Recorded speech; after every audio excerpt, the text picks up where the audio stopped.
अस्सलाम वालेकुम, क्या हाल चाल है भैया? सब ठीक ठाक हैं? उम्मीद है आप सब ठीक ठाक होंगे। स्टॉक मार्केट में मज़े कर रहे होंगे, यशियाँ कर रहे होंगे और बहुत प्रॉफिट कमा रहे होंगे।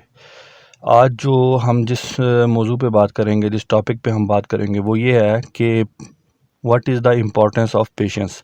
सब्र की अहमियत क्या है।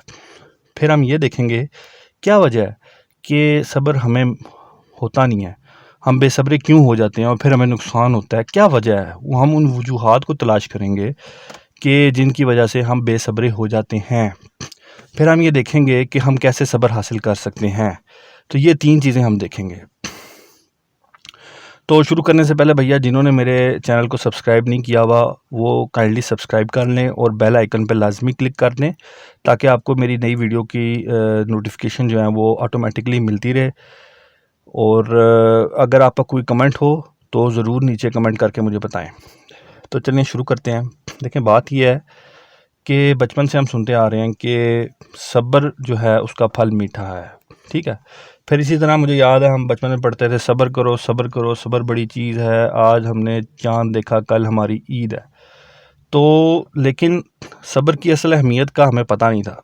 जब मैं आया स्टॉक मार्केट में तो पता लगा कि सब्र की अहमियत क्या है, सब्र का फल वाकई मीठा होता है, वो पता लगा। आपने भी देखा होगा, कई शेयर्स हैं जो आपने बेसब्री में बेच दिए, लेकिन आपने देखा होगा कि बाद में वही शेयर्स जो हैं, अगर आपने 6 महीने बाद वो शेयर्स देखे होंगे तो आपको पता लगा होगा कि यार वो तो ऊपर चले गए थे। और आप सोचते होंगे, काश मैंने सब्र किया होता, थोड़ा टेंशन ना लेता तो मुझे भी मुनाफा हो जाता, एम ही मैंने लॉस में सेल कर दिया। अगर आप पिछले 15 साल का या 20 साल का स्टॉक एक्सचेंज का, पाकिस्तान स्टॉक एक्सचेंज का चार्ट निकालें तो आपको यही पता लगेगा कि मार्केट ओवरऑल जो है वो ऊपर ही जा रही है। यानी आज से 15 साल पहले जहाँ मार्केट थी, आज उससे बहुत ऊपर है। तो मार्केट हमेशा ऊपर ही जाती है, लेकिन चूँकि हमें सब्र नहीं होता तो हम होल्ड नहीं कर पाते और हमें लॉस हो जाता है। तो सब्र अगर हम करें तो हमें, अगर शेयर नीचे जाए और हम टेंशन ना लें और सब्र करें, तो हमें हम जो हैं वो कामयाब होंगे। अगर हम सब्र नहीं करेंगे तो हमें नुकसान हो जाएगा और हम नाकाम हो जाएंगे और हमें नुकसान होगा, हम लॉस बियर करेंगे। तो जो सब्र करता है उससे मुनाफा मिलता है, जो सब्र नहीं करता उसको नुकसान होता है। सब्र जो है, जो पेशेंस है, it is one of the important thing to earn profit in stock market. अब बात करते हैं कि क्या वजह है कि सब्र नहीं होता। सबसे पहली वजह ये है कि हम सब्र इसलिए नहीं कर पाते कि हमने गलत प्राइस पे शेयर ख़रीदा होता है। हमने शेयर उस वक्त ख़रीदा होता है जब वो ऊपर होता है, ठीक है। और हमने चूँकि ऊपर शेयर ख़रीदा होता है, फिर वो नीचे गिरता है और फिर हमें सब्र नहीं होता, हम बेसब्रे हो जाते हैं क्योंकि हमने गलत प्राइस पे शेयर ख़रीदा होता है और फिर हमें नुकसान होता है। याद रखें, जिस तरह एक झूला होता है, आम लफ्ज़ों में आप बच्चों को झूला देते हैं तो झूला ऊपर जाता है, फिर नीचे आता है, फिर ऊपर जाता है, फिर नीचे आता है। बिल्कुल ऐसे ही आप समझेंगे झूला जो है वो शेयर है, शेयर की प्राइस है। शेयर की प्राइस ऐसे ऊपर जाती है फिर नीचे आती है, वो बिल्कुल झूले की तरह ऊपर नीचे चलती रहती है। आप किसी भी शेयर को उठा लें, उसका पिछले कई सालों का डाटा देख लें, आपको पता लगेगा वो ऊपर जाता है, फिर नीचे भी आता है, ऊपर जाता है, नीचे भी आता है। बिल्कुल झूले की तरह शेयर जो है वो ऊपर जाता है, नीचे आता है। तो शेयर उस वक्त ख़रीदना होता है जब वो नीचे होता है, उस वक्त बेचना होता है जब वो ऊपर चला जाता है। जब वो झूला जिस तरह अपनी पीक पे चला जाता है, ऊंचाई पे चला जाता है, उस वक्त बेचना होता है। हम क्या करते हैं, हमने शेयर उस वक्त ख़रीदा होता है जब वो अपनी ऊंचाई पे पहुंच जाता है, और चूंकि हमने उस वक्त ख़रीदा होता है जब वो ऊंचाई पे पहुंच चुका होता है, तो ये तवक्को करना कि अब ये ऊपर जाएगा, ये हमारी खुशफहमी होती है। और फिर होता क्या है कि वो झूला नीचे गिरना शुरू हो जाता है, नीचे आना शुरू होता है, शेयर प्राइस नीचे गिरना शुरू होती है और फिर हमें नुकसान होता है। हमें पता लग जाता है हमने गलत प्राइस पे शेयर ख़रीदा है और फिर हम बेसब्रे हो जाते हैं और बेच देते हैं। तो पहली तो ये वजह है। दूसरी वजह क्या है? दूसरी वजह हमारी सोच है। हम ये समझते हैं कि चूंकि हमने शेयर ख़रीदा है तो हमारा हक है कि हमें प्रॉफिट हो। हर बंदा जो स्टॉक मार्केट में वो समझता है कि मैंने शेयर ख़रीदने हैं, मेरा हक है प्रॉफिट हो।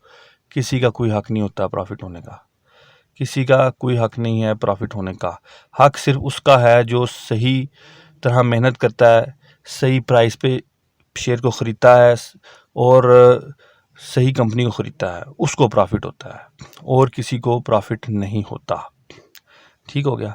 तो ये दूसरी वजह होती है, हमारी सोच होती है कि हमारा हक है, प्रॉफिट है, हमारा हक है कि हमें प्रॉफिट होना चाहिए।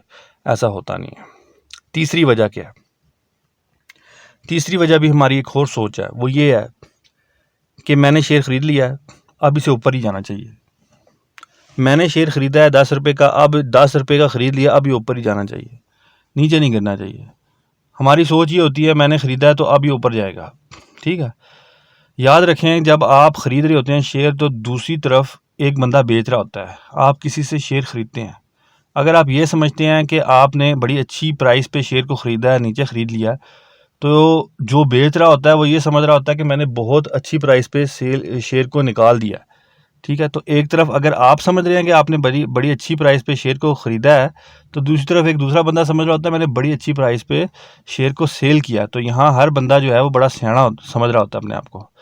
याद रखें कि कोई भी शख्स मार्केट की हाई और लो प्राइस को या हाई और लो पॉइंट को डिटरमाइन नहीं कर सकता एक्यूरेटली। या इसी तरह कोई भी शख्स किसी शेयर की जो प्राइस है वो नहीं बता सकता कि ये एग्जैक्टली नहीं बता सकता कि ये इतनी ऊपर जाएगी और इतनी नीचे आएगी, नहीं बता सकता। अंदाजे लगाते हैं, हर कोई अंदाज़ा लगाता है चार्ट की मदद से, हिस्ट्री की मदद से कि ये जो है मिसाल के तौर पे 2 रुपये नीचे गिरेगा। बाज़ औक़ात वो 1.5 रुपये नीचे गिरता है, बाज़ औक़ात वो 3 रुपये गिर जाता है, बाज़ औक़ात 2 रुपये ही गिरता है। तो ये अंदाज़े होते हैं, अंदाज़े मुकम्मल कामयाब नहीं होते। ठीक है। इसी तरह लोगों ने ये अंदाज़ा लगाया होता है कि ये इतना ऊपर जाएगा, ज़रूरी नहीं है कि वो उतना ही ऊपर जाए, हो सकता है वो उससे ज़्यादा ऊपर चला जाए, हो सकता है उससे नीचे जो है वो मैक्सिमम जो उसकी प्राइस है वो उससे नीचे हो जो उन्होंने टारगेट सेट किया हो। तो कहने का मकसद ये है कि कोई भी शख्स हाई और लो प्राइस को या हाई और लो पॉइंट को कोई एक्यूरेटली डिटरमाइन नहीं कर सकता। ठीक है। तो जिस प्राइस पे आपने शेयर को ख़रीदा है वो आपके नज़दीक लो पॉइंट होगा, लेकिन जारी बात है वो हो सकता है उससे थोड़ा सा नीचे चला जाए और थोड़ा सा नीचे गिर के फिर ऊपर चलना शुरू हो। तो आपकी सोच ये नहीं होनी चाहिए कि मैंने शेयर ख़रीदा है तो अब ये ऊपर चलेगा। आपको पता होना चाहिए कि मार्केट जो है वो इससे भी नीचे गिर सकती है। मेरा अंदाज़ा थोड़ा सा गलत भी हो सकता है, थोड़ा सा नीचे भी गिर सकती है। तो आपको सब्र करना चाहिए। अगर आपने 10 रुपये का लिया, आपको पता होना चाहिए 9 रुपये तक भी हो सकता है गिर जाए। तो 9 रुपये से थोड़ा सा 9 रुपये तक गिरेगा, 9 रुपये से फिर दोबारा बाउंड करके वो 12 रुपये चला जाएगा। तो कोई भी शख्स अगर आपको ये कहता है ना मार्केट में मैंने 9 का लिया, लेते सारी 12 में चला गया, मुझे मुनाफा हो गया, वो झूठ बोल रहा होता है। कोई भी शख्स लो पॉइंट को कभी भी एक्यूरेटली डिटरमाइन नहीं कर सकता। यही होता है आप जिस प्राइस पे लेते हैं वो उस प्राइस पे शेयर को लेने के बाद वो 10% या 20% नीचे गिर जाता है, ज़्यादा नीचे नहीं गिरता। आपको मतलब आखिरी जो कोना होता है उसके करीब आप शेयर ले लेते हैं, उससे थोड़ा सा नीचे गिर जाएगा, थोड़ा सा मतलब नीचे गिरेगा, ज़्यादा नीचे नहीं गिरेगा। आपको ये अंदाज़ा होता है कि ये बस ये आखिरी इसका मतलब ये आखिरी वक्त चल रहा है, इसके बाद इसने रिबाउंड करना है, लेकिन एक्यूरेटली कहाँ तक जाएगा ये कोई नहीं बता सकता। तो आपकी सोच ये होनी चाहिए कि मैंने अगर शेयर लिया है तो थोड़ा सा नीचे गिर सकता है, ना कि मैंने ले लिया अब ये ऊपर जाएगा। जब सोच ये होती है कि मैंने ले लिया है और अब इसने ऊपर ही जाना है, तो जब वो नीचे गिरता है, जो कि मैंने जैसे आपको समझाया कि ज़ाहिर बात है शेयर जो है वो नीचे गिरता है, तो फिर परेशान हो जाते हैं, यार ये क्यों गिर गया। तो भैया शेयर तो गिरता है ना नीचे, आपको पता होना चाहिए कि शेयर नीचे गिर सकता है। तो आपने क्या करना है कि आपने सब्र करना है, क्योंकि आपको पता होना चाहिए कि दुनिया का कोई शख्स लो पॉइंट या हाई पॉइंट को एग्जैक्टली डिटरमाइन नहीं कर सकता। हाँ, आपको ये पता लग सकता है कि अब बस ये आखिरी वक्त आ रहा है, यहाँ बस 1-2 रुपये नीचे गिरेगा, इसके बाद इसने रिबाउंड कर लेना है, ये आपको पता लग जाता है। लेकिन 1 रुपये नीचे गिरेगा या 2 रुपये गिरेगा, इसका एग्जैक्टली किसी को नहीं पता लगता। तो आपने शेयर लिया, वो थोड़ा सा नीचे गिर सकता है, ये आपको पता होना चाहिए, तो सब्र रखना चाहिए। तो ये है तीसरी वजह कि हमें सब्र नहीं होता। हम ये समझते हैं हमने शेयर लिया है अब ये ऊपर जाएगा, ऐसा नहीं होता। और हम चूँकि फेसबुक पे लोगों को देखते हैं बोंगियाँ मारते हुए कि उन्होंने लिया और ऊपर गया, तो हमारा जहन ही होता है कि भाई लूँगा तो लेते सारी ऊपर चढ़ेगा। तो वो बोंगियाँ मारते हैं लोग जो ये कहते हैं ना, तो आप उनकी बातों पे यकीन ना करें, वो झूठ बोलते हैं। मैंने कई लोग ऐसे देखे हैं फेसबुक पे जो कहते हैं मैंने 50 लाख रुपया लगाया है, मैंने रोज़ाना डे ट्रेडिंग करता हूँ, मुझे 5,000 10,000 का रोज़ाना मुनाफा होता है। वो झूठ बोल रहे होते हैं। वो असल में एडवर्टाइजमेंट कर रहे होते हैं, आपको फंसा रहे होते हैं। वो चाहते हैं आप उनके पास आएँ, मैसेज करें और उनको कहेंगे भैया आप मेरे ये पैसे ले लें और आप भी मुझे इस तरह मुनाफा दें। अगर वो इतना मुनाफा कमा रहे हो ना भैया, तो उनको कुछ और काम करने की ज़रूरत नहीं है। वो रोज़ाना 10-10 हज़ार रुपया 15-15 हज़ार रुपया कमाएं और आराम से जो है ना पिजारो लेके घूमें। ऐसा नहीं होता। ठीक हो गया। तो ये होगी तीसरी वजह। अब आ जाते हैं चौथी वजह। चौथी वजह बड़ी अहम है। चौथी वजह क्या है? चौथी वजह यह है कि आप शेयर ख़रीदते हैं। फेसबुक पे किसी ने पोस्ट की कि भाई ये शेयर ले लें, 3 रुपये का, ये 6 रुपये का हो जाएगा। आपने उसके कहने पे ले लिया। होता क्या है, वो शेयर नीचे गिरता है। अब आपको समझ नहीं लग रही होती शेयर नीचे क्यों गिर रहा है, ठीक है, और ना ही आपको पता होता है वो कंपनी, जिस कंपनी का आपने शेयर लिया वो करता क्या है। आपने बस किसी की पोस्ट पे वो शेयर ख़रीद लिया। आप उस बंदे को मैसेज करते हैं, वो रिप्लाई नहीं करता क्योंकि उसने खुद भी कहीं से कॉपी करके पेस्ट किया होता है, वो खुद ही नस जाता है। ठीक है। अब आपका शेयर नीचे गिर रहा है, आपको पता ही नहीं है कि शेयर नीचे क्यों गिर रहा है, वो कंपनी क्या है। तो जारी बात है, जब आपको ये पता ही ना हो कि कंपनी का शेयर नीचे क्यों गिर रहा है, वो कंपनी करती क्या है, कंपनी है क्या है, तो आप परेशान होते हैं और फिर आप बेच देते हैं। आपको अफसोस होता है कि यार मैंने क्यों ये शेयर लिया। तो ये एक बहुत बड़ी वजह है कि लोग दूसरों के कहने पे शेयर ले लेते हैं, पता ही कुछ नहीं होता कि वो कंपनी करती क्या है। वो कंपनी जो है उसका प्राइस अगर गिरी है तो क्यों गिरी है। ये एक बहुत बड़ी वजह है पेशेंस ना होने की, क्योंकि आपको पता नहीं होता कि अगर शेयर नीचे गिर रहा है क्यों गिर रहा है। अब आते हैं, ये तो हमने वजूहात 4 देख ली, 4 वजूहात हमने देखी कि पेशेंस क्यों नहीं होता, सब्र क्यों नहीं होता। अब आते हैं कि सब्र कैसे हासिल किया जाए। बड़ा आसान तरीका है सब्र हासिल करने का। आसान तरीका है, आप जब भी शेयर लें तो पहले आप उस शेयर को देख लें कि वो शेयर है कैसा। कोई आपको फाइनेंशियल नॉलेज होना ज़रूरी नहीं है। मैं आपको बड़ा आसान तरीका बताता हूँ। आप सबसे पहले देखें वो कंपनी जो है वो है करती क्या है। मिसाल के तौर पे आपने देखा ABC लिमिटेड सीमेंट में है। अच्छा, आपने देख लिया, अच्छा ये सीमेंट बनाती है, आपको ये पता लग गया है सीमेंट बनाती है। गूगल करेंगे आपको हर इंफॉर्मेशन मिल जाएगी। ठीक है, आपने देखा सीमेंट बनाती है, फिर आप ये देखेंगे जो सीमेंट सेक्टर ओवरऑल जो है वो कैसा है। आपने देखा जी CPEC है, चल रहा है, अच्छा सेक्टर है। अभी सीमेंट जो है बड़ा अच्छा चल रहा है, एक्सपोर्ट भी होता है, तो अच्छी प्रोडक्शन जो है सेल हो रही है, तो अच्छा परफॉर्म कर रहा है। ओवरऑल सेक्टर ही अच्छा परफॉर्म कर रहा है। ठीक है, आपने ये भी देख लिया। फिर आप जाएं उस कंपनी के बारे में थोड़ी सी मालूमात लें। कैसे? मैंने आपको पहले भी जो वीडियो अपलोड किया जिसमें आपको बताया कि आपको किसी भी कंपनी का डाटा चाहिए तो आपको कहाँ से मिल सकता है। फिर मैं बता देता हूँ, SCStrade.com, investing.com, Pakistan stock exchange की वेबसाइट पे अवेलेबल है। वो डाटा कैसे हासिल करना है, मैंने उसकी पूरी वीडियो बनाई है, आप वो देखें। मैंने आपको पूरा समझाया है, पूरी एग्जांपल से समझाया है, वो आप वहाँ से देख सकते हैं। आप किसी वेबसाइट पे जाएं जो मैंने आपको बताई हैं, वहाँ उस कंपनी का नाम लिखें, सिंबल जो भी है। मिसाल के तौर पे आप लिख देते हैं DCL, सीमेंट सेक्टर में आप देख रहे हैं दीवान सीमेंट। आपने DCL एंटर किया, आपको उसकी डिटेल आ गई। आप देखें, सबसे पहले आप देखें कि अर्निंग पर शेयर उसका बढ़ रहा है। आपने देखा कि हर साल अर्निंग पर शेयर अच्छा दे रहा है, या कम से कम अगर आप ये देखें सबसे पहले कि अर्निंग पर शेयर बढ़ रहा है हर साल। अगर एक साल 2% 2 रुपये था, अगले साल 2.1 हो गया, 2.3 हो गया, इस तरह वो बढ़ रहा है हर साल। या कम से कम अगर बढ़ नहीं रहा तो कम से कम अर्निंग पर शेयर उसका अच्छा है, स्टेबल है, गिर तो नहीं रहा। या आप ये देखें कोई नुकसान तो नहीं हो रहा कंपनी को, अर्निंग कंपनी प्रॉफिट में है कि भी नहीं है, वो आपको पता लग गया अर्निंग पर शेयर से। आपने देखा EPS उसका अच्छा है, प्रॉफिट ले रही। फिर आप देख लें कि बुक वैल्यू उसकी जो है वो हर साल बढ़ रही है कि नहीं बढ़ रही। बुक वैल्यू बढ़ रही है तो बड़ी अच्छी बात है यार। हर साल वो साथ एक चार्ट आ रहा होता है साल का, पिछले 5 साल का, जिस तरह SCS ट्रेड में आ रहा है, वो भी आपने देख लिया। फिर आप देखें डेट टू इक्विटी रेशियो क्या है। डेट टू इक्विटी रेशियो उसकी 40% है, 30% है, कम है, अच्छी बात है। अगर कंपनी को लिक्विडिटी का कोई इशू नहीं है। आपने ये बुनियादी 3-4 चीज़ें देख ली। ठीक है, आपने देख लिया कंपनी क्या है, आपने देख लिया सेक्टर क्या है। फिर आप देखें कि यार मैं किस प्राइस पे ख़रीदूँगा।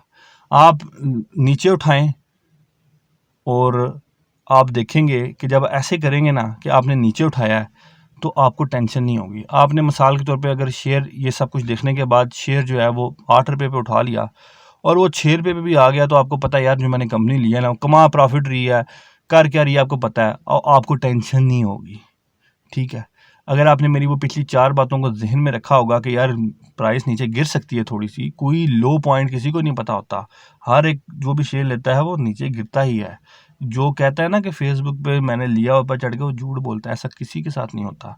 तो आपको जब ये पता होगा कि मैंने जो कंपनी ली है वो आपने उसकी बेसिक प्रोफाइलिंग की हुई है, वो अच्छा कर रही है, तो आपको टेंशन नहीं होगी। आप सुकून के साथ जो है इंतज़ार करेंगे और फिर आप ऊपर बेचेंगे। यकीन मानिए आपको टेंशन ही नहीं होगी। जब देखें, आपको जब पता है कंपनी अच्छी है, आपको पता है कि ये अच्छी कंपनी है और ज़ाहिर बात है शेयर ऊपर भी जाते हैं नीचे भी आते हैं, तो आपको पता है अगर मैंने नीचे उठाया, थोड़ा सा नीचे भी गिरी है तो खैर है ये ऊपर भी जाएगी, तो आपको टेंशन नहीं होगी ना। आपको पता होगा कि आपने जिस कंपनी में इन्वेस्टमेंट किया वो करती क्या है, आपको बिल्कुल भी टेंशन नहीं होगी। तो ये है तरीका पेशेंस हासिल करने का कि आप जब भी शेयर लें आप देखें कि मैं जो शेयर ले रहा हूँ वो कंपनी है क्या, वो करती क्या, उसकी बुनियादी चीज़ें आप देख लें, जैसे मैंने आपको 3-4 बताई हैं, ये आप देख लें। कोई भी शख्स देख सकता है, कोई भी लेमैन जिसको फाइनेंशियल स्टेटमेंट या इस तरह की नॉलेज नहीं है वो भी ये देख सकता है। कोई ऐसी कोई बड़ी साइंस नहीं है। मैंने आपको मैंने बड़े आराम से समझाया है क्या क्या चीज़ें देखनी है। इसके अलावा मैं आपको ये भी बताऊँ, मैं कुछ कंपनीज़ की बेसिक प्रोफाइलिंग जो है वो मैं करके उनकी वीडियोस भी अपलोड करूँगा। कुछ कंपनीज़ की मैं कि किस तरह कंपनी के बारे में बताऊँगा आपको, कि मैं इस तरह वीडियोस अपलोड करूँगा जिसमें हर कंपनी का मैं बताऊँगा कि जी ये कंपनी क्या करती है, इस कंपनी की अर्निंग पर शेयर कितनी है, डेट टू इक्विटी रेशियो क्या है।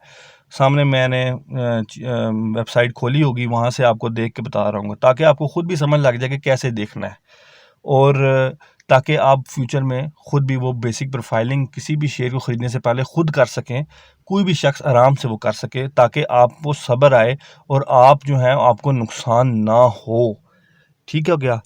तो अगर आप ये काम करेंगे तो आप देखेंगे आपको नुकसान नहीं होगा, क्योंकि आपको पता होगा मैंने शेयर लिया है, अच्छा शेयर है, मुझे प्रॉफिट होगा, ये ऊपर जाएगा, कोई मसला नहीं है। मुझे उम्मीद है कि मैंने जो 4 चीज़ें बताई हैं आप फ्यूचर में इन 4 चीज़ों पे अमल करेंगे तो आपको जो है नुकसान नहीं होगा, और आपको सब्र भी पेशेंस जो है ना वो आपको मिल जाएगा। और पेशेंस जो है ना वो it is the key to success in stock market. उम्मीद है आपको ये वीडियो अच्छी लगी होगी। अगर आपका कोई क्वेश्चन है तो मुझे ज़रूर बताइएगा, मैं कोशिश करूँगा आपके क्वेश्चन का जवाब देने की। और ये वीडियो ज़्यादा से ज़्यादा लोगों के साथ जो है ना वो शेयर कीजिए, ताकि ज़्यादा से ज़्यादा लोगों का भला हो। अगर आपकी कोई तजवीज़ है मुझे ज़रूर बताएं कमेंट करके, ताकि मैं उस पे ज़रूर अमल करूँगा, ताकि मैं उसको बेहतर कर सकूँ, ज़्यादा आपका फ़ायदा हो सके। देखें, मैं एक वीडियो बड़ी मेहनत से बनाता हूँ, कम से कम आप इतना तो कर सकते हैं कि आप मुझे बताएं कि कैसी लगी आपको वीडियो, आप दूसरों को शेयर कर सकते हैं। तो उम्मीद है कि आप इससे फ़ायदा उठाएँगे। तब तक के लिए खुदा हाफ़िज़।